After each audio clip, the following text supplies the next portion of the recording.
การวิจารการทุจริตการกดแชร์การบูร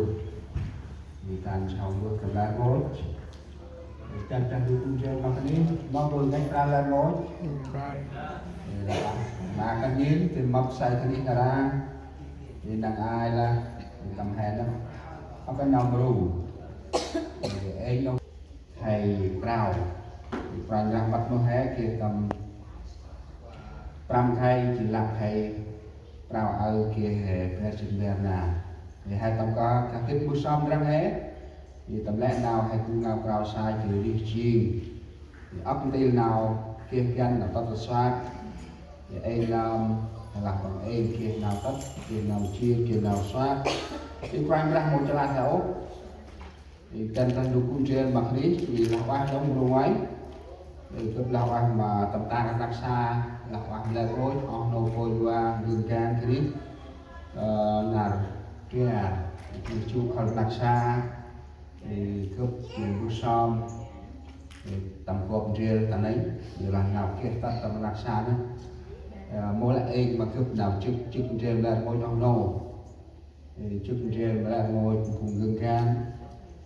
chức riêng là ngôi cùng cho hè ba cái đi qua phòn chủ khơi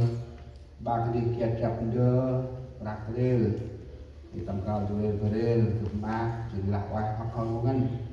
thì cái này muốn lại kia xong giờ nào thì tầm tôi lên tầm thao nuôi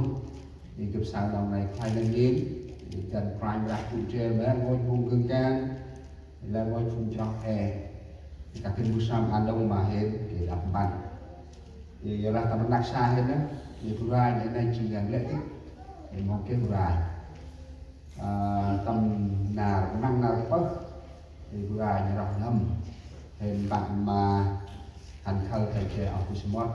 thì mình là còn tầm quan môn mình còn phần bằng ba môn ôi cho Việt Nam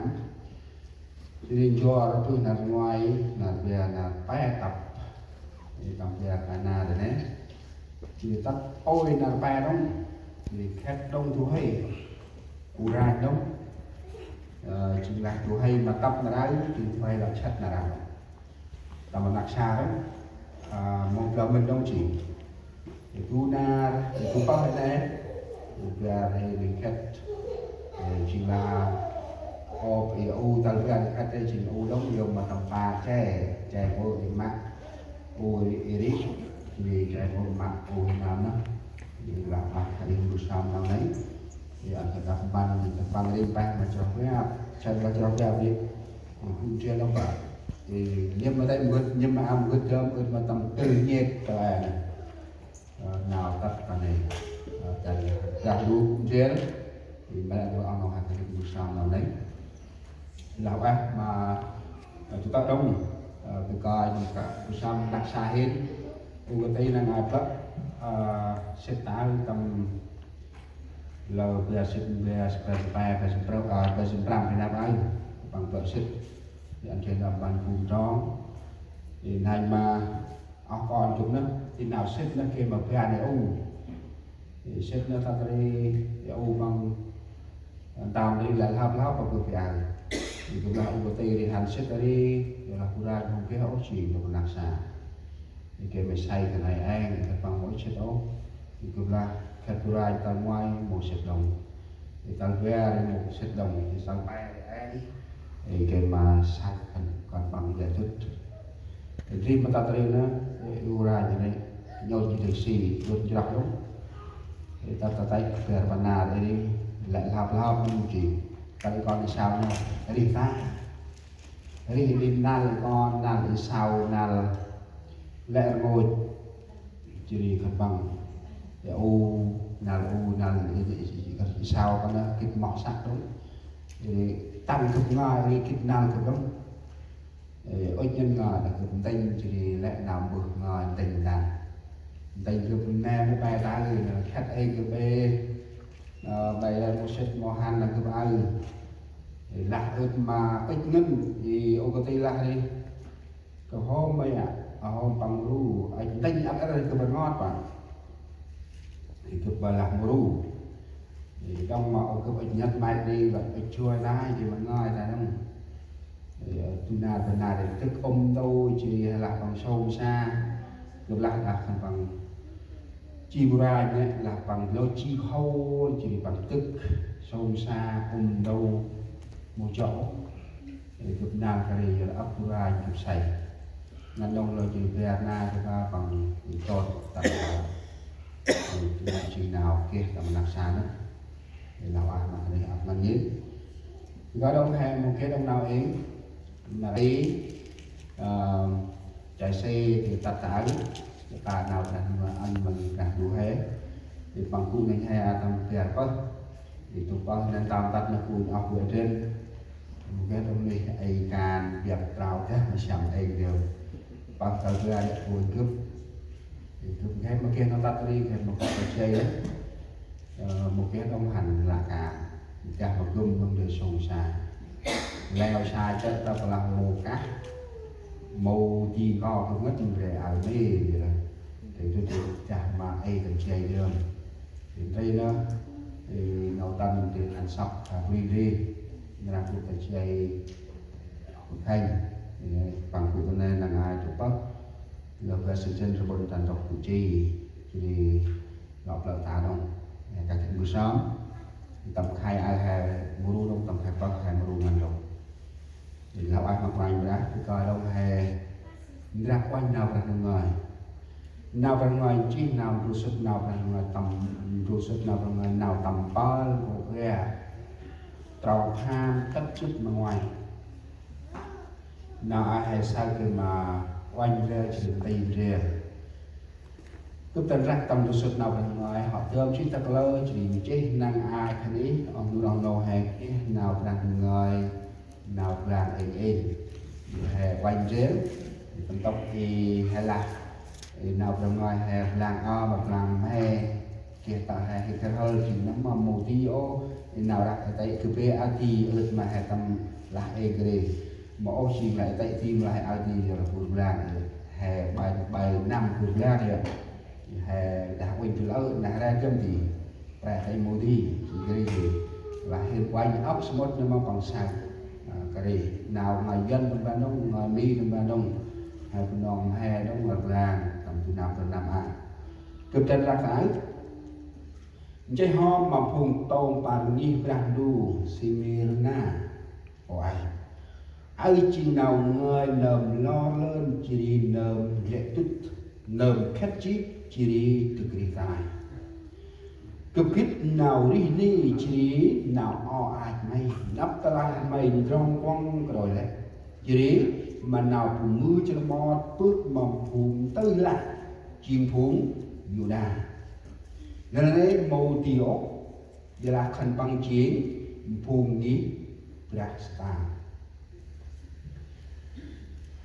lời mấy ở nhà tên nào đi nhiều Brahmik mà mặt ấp phụ nữ khẩn máy tầm rung kề mà lo quanh ăn mà khẩn máy màu tên nào đi ni tầm chất na khẩn máy mà khúc rập chết tắt chết chỉ đi cướp mà ấn mà khẩn máy to nào đi bút nông kia to nhát hôm nào đặt ngoài là mà cùng đi ra ngoài bút nông tươi mà tên nào màu tươi ra rõ rào như là màu khét tần gạo thì hạt quanh tầm tương đóng thì tròn tàu chân ông nuôi trong bạc từ từ này cái chân hay dương nào ra ngồi từ đặt lò tán thì ăn thân mây khúc đặt chép tắt khét chỉ đi cướp mà ân mà mày đón đánh nào đi hè đặt ra ba tí năm hai ra mày ăn thân mây khúc chép chỉ đi cướp mà ăn mà đặt nào cũng đánh đóng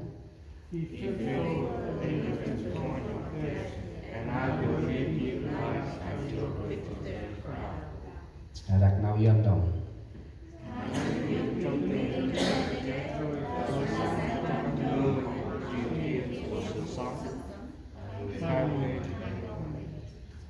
hạt tầm cọp nào một sao trên màn ảnh màn đã chiếu trên này chúng ta thấy câu kinh thánh nói rõ cho chúng ta tầm ta tin nào ngới mong nào là anh khăn mây khúc rập chết tất cả chỉ cướp mà anh mà mày tròn là đấy nào đi nếu như chuyện nào quay ra quá rồi cha chỉ nào bằng là bằng nào dần là sự kêu gọi của hội thánh Simener hãy giữ trung tín cho đến chết nào là bằng nào dần là trung tín nào của nó là rap chết hai ngân nhìn tu huy hùng cho mà quài ra mỗi lần nào đi chiên ta bắt đặt xa sai là bút ngao cào sai chỉ rắc chết mất tập đặc xa mất ọc ròn còn lạc can kia bạc kia rê xem xem còn lạc sai là